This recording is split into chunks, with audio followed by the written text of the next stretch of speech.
নমস্কার বন্ধুরা, নবদিগন্ত চ্যানেলের পক্ষ থেকে আপনাদের সকলকে জানাই স্বাগতম।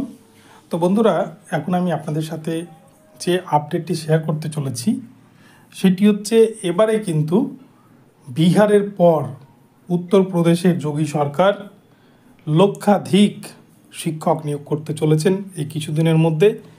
তো আপনাদের সাথে বিস্তারিত এই ভিডিওতে আলোচনা করব সম্পূর্ণ বিষয় নিয়ে, এবং সেখানে কিন্তু পশ্চিমবঙ্গের ক্যান্ডিডেটরাও আবেদন করতে পারবে। তো কি কি বিষয় উঠে আসছে আপনারা সম্পূর্ণ ভিডিওটি স্কিপ না করে প্রথম থেকে শেষ পর্যন্ত দেখুন, এখানে কিন্তু বিস্তারিত তথ্য আপনারা পেয়ে যাবেন। তবে তার আগে বলে রাখি, যারা প্রথমবার চ্যানেলটি ভিজিট করছেন আপনারা অবশ্যই চ্যানেলটিকে সাবস্ক্রাইব করে নেবেন এই ধরনের আপডেট সবার আগে সর্বপ্রথমে পাওয়ার জন্য। তো চলুন তাহলে আমরা দেখে নিই যে কী কী তথ্য এই মুহূর্তে উঠে আসছে। তো বন্ধুরা, সারা ভারতবর্ষের মধ্যে এখন কিন্তু বর্তমানে যে পরিস্থিতি চলছে এবং শিক্ষক নিয়োগ নিয়ে যে উদ্যোগ নিয়েছে তাতে কিন্তু বিহার সরকার যে উদ্যোগ নিয়েছে সেটা কিন্তু সমস্ত রাজ্যের কাছে একটা মডেল হয়ে গেছে, একটা অনুপ্রেরণার জায়গা হয়ে গিয়েছে। এবং এই বিহারকেই এবারে কিন্তু কপি করতে চলেছে অন্যান্য রাজ্যগুলো। তো এই বিহার মডেলে আপনারা দেখেছেন যে বিহারে কিন্তু প্রায় 2.5 লক্ষ মতো শিক্ষক নিয়োগ কমপ্লিট হয়ে গিয়েছে, এবং তাছাড়াও প্রায় 3.5 লক্ষ পার্ট টাইম টিচারকে কিন্তু পার্মানেন্ট করে দেওয়া হয়েছে। এবং বিহার সরকার বলেছিল যে 2025 সালের মধ্যে তারা 10 লক্ষ শিক্ষক নিয়োগ করবে।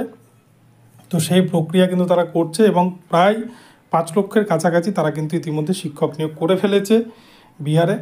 তো এবারে সেই রকমই কিন্তু একটা বড় উদ্যোগ নিতে চলেছে উত্তরপ্রদেশের যোগী সরকার। আপনারা জানেন সদ্য ভোটের ফলাফল ঘোষণা হয়েছে, এবং সেখানে কিন্তু উত্তরপ্রদেশে বিজেপি সরকারের যে রেজাল্ট তাতে কিন্তু ধরাশায়ী হয়েছে বিজেপি অনেকটা। এবং সেই ভোটের রেজাল্টকেই কেন্দ্র করে, ভোট ইস্যুকে কেন্দ্র করেই কিন্তু এবারে যোগী সরকার তিনি নিয়োগ সংক্রান্ত একটি বিষয় নিয়ে কিন্তু টুইট করেছেন ওনার অফিসিয়াল টুইটার থেকে। তো এক কথায় বলতে গেলে বিহার যেভাবে শিক্ষক নিয়োগ করে চলেছে তারা বছরের পর বছর, এবং প্রতি বছরই কিন্তু তারা দুবার করে স্টেট পরীক্ষা নিচ্ছে এবং নিয়োগের নোটিফিকেশনও বের করছে বছরে দুবার করে।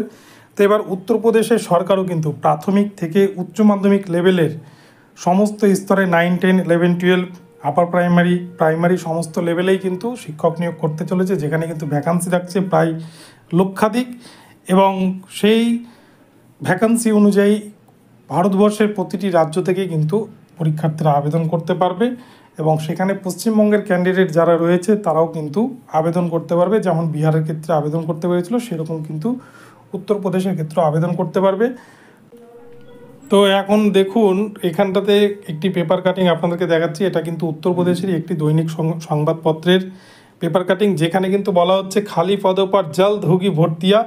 অর্থাৎ উত্তরপ্রদেশের যোগী সরকার তিনি কিন্তু অতি দ্রুততার সাথে সমস্ত শূন্য পদের হিসেব নেওয়া শুরু করেছেন প্রতিটা ডিপার্টমেন্ট থেকে।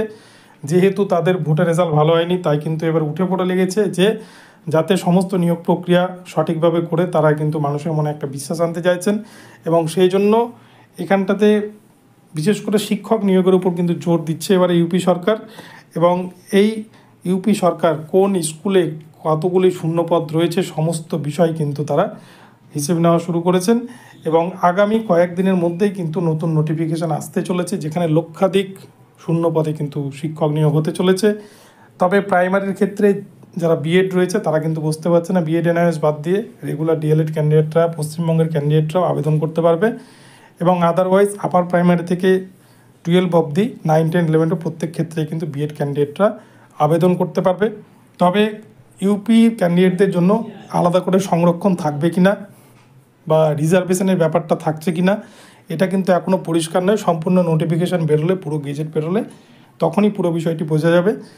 তো পুরো নোটিফিকেশানটি আসলে আপনাদেরকে ভিডিওর দিয়ে আমি জানাবো। তো ভিডিওটি যদি আপনাদের ভালো লাগে তাহলে অবশ্যই চ্যানেলটিকে সাবস্ক্রাইব করবেন, এবং প্রতিনিয়ত এই ধরনের আপডেট পেতে আমার চ্যানেলকে ফলো করতে থাকুন।